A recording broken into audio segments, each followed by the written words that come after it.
kem rất là ngon.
Chào buổi sáng mọi người nha.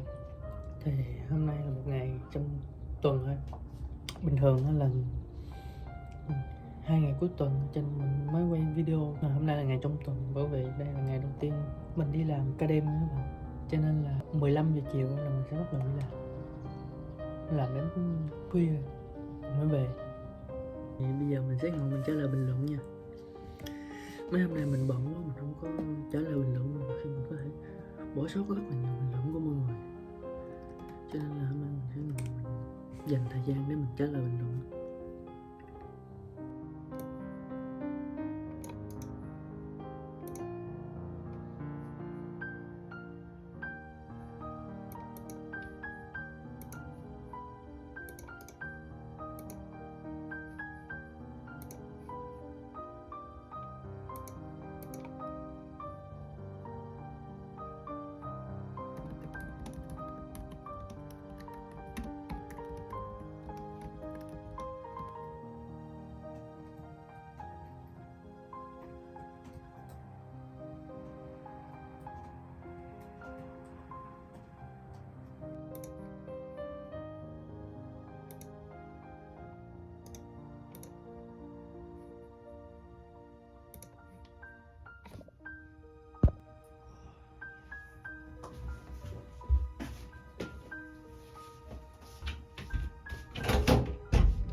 Ở nhà luôn cố gắng này.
Hôm nay mình không ăn mì nữa, hết mì rồi, mình chưa đi mua nữa.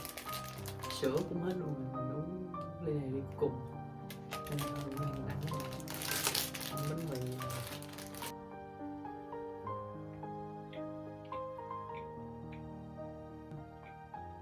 Có kem trong, kem rất là ngon luôn.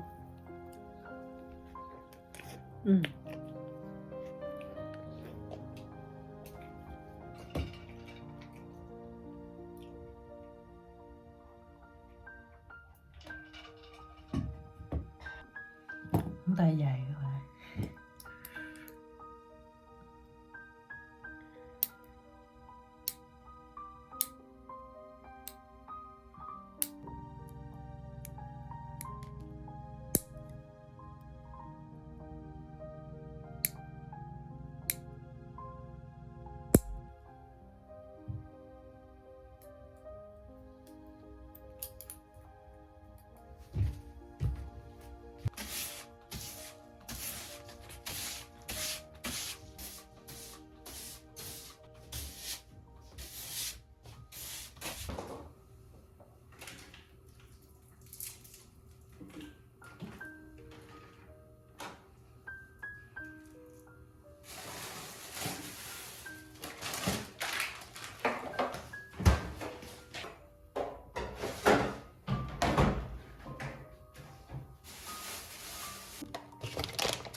Bây giờ là trưa rồi, mình ăn cơm, mình cũng chuẩn bị đi làm tới rồi, nên mình làm buổi chiều cả tối.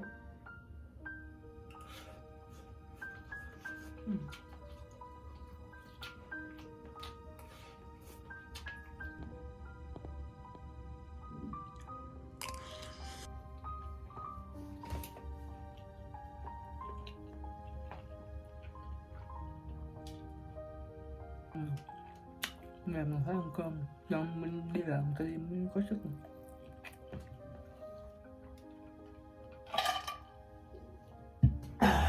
Ngon.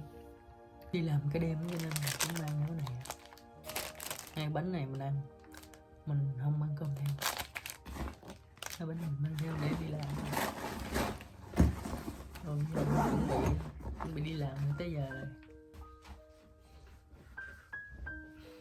Do trời lạnh nên mình phải bận 2 lớp áo rồi.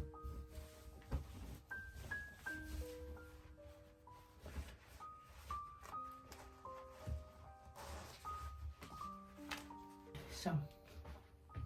Bây giờ mình chuẩn bị thêm 2 cái áo khoác nữa. Tối nó lạnh lắm.